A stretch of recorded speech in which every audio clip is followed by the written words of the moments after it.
নমস্কাৰ জয় আই অসম মই Shankar Bogibeel Assam police grade 4 30 April তাৰিখে ফাইনেল ৰিজাল্ট দিবনে ইয়াৰ বহুত ডাঙৰ এটা বৰ্তমান সময়ত প্ৰশ্ন মই ইয়াৰ সে দুদিনমানৰ আগতে আপোনালোকৰ এটা ভিডিঅ' জৰিয়তে জনাইছিলোঁ যে মাননীয় মুখ্যমন্ত্ৰী ডাঙৰীয়া এটা কথা কৈছিলে যে 30 এপ্ৰিল তাৰিখে তুমি ৰিজাল্ট দিব বুলি কিনে এতিয়া কথাটো হৈ গ'ল আজি হৈ গ'ল 29 তাৰিখ এতিয়া বৰ্তমান মই ভিডিঅ'টো বনাই আছো 6:30 ওচৰা-ওচৰি হৈছে এই পৰ্যন্ত কোনো ধৰণৰ নটিফিকেশ্যন অহা নাই কিন্তু এটা সূত্ৰ অনুসৰি মই আপোনালোক এটা কথা জনাইছো যে তেওঁলোকে এটা কথা জানিব দিছে বা মই কথা পাতোতে এটা কথা মই পাইছো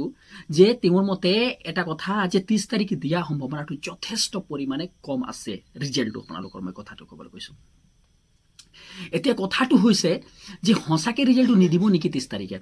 কিন্তু এটা কৰিশ্মা হ'ব লাগিব এতিয়া মই হসা কথা অৰ্থাৎ ক'ব লাগে আৰু মাননীয় মুখ্যমন্ত্ৰী ডাঙৰীয়া হেনে কৰিশ্মা কৰিব পৰা তেওঁৰ অভিজ্ঞতা আছে যে গম পাই মেট্ৰিকৰ ৰিজাল্ট কালি দিম বুলি কৈ দিয়ে ঘপছে বেলেগ এটা দিনে দি দিম কৈ দিয়ে আৰু অন্তৰাই দিয়ে হাই ছেকেণ্ডাৰী ৰিজাল্ট কেতিয়াও দি দিয়ে ইয়াৰ কথা আপুনি তেওঁলোকৰ বিষয়ে একো নাজানে কিন্তু মই এটা কথা স্পষ্ট কৰিব পাৰিম যে মই এই ভিডিঅ'ৰ জৰিয়তে যে 30 এপ্ৰিল তাৰিখে যে কৈছিলে যে 30 এপ্ৰিল তাৰিখে ৰিজাল্ট দিয়া হ'ব কিন্তু মই একদম খাটাং কৈছো আপোনালোকৰ ৰিজাল্টটো নিদিয়ে বুলি একদম খাটাং আছে মানে ৰিজাল্টটো দিবলৈ হ'লে এতিয়ালৈকে আপোনাৰ বা একদিনৰ আগতে নটিফিকেশ্যন আহি যায় যে 30 এপ্ৰিল তাৰিখে ৰিজাল্টটো দিয়া হ'ব বুলি এতিয়া তেওঁলোকে এতিয়া কথাটো আহি যায় ৰিজাল্টটো দিব কেতিয়া যদি 30 এপ্ৰিল কালি দি দিয়ালে বহুত ভাল কথা নিদিলে এটা কথা আপোনালোকক মই জনাই দিছোঁ যে কেতিয়া ৰিজাল্ট দিব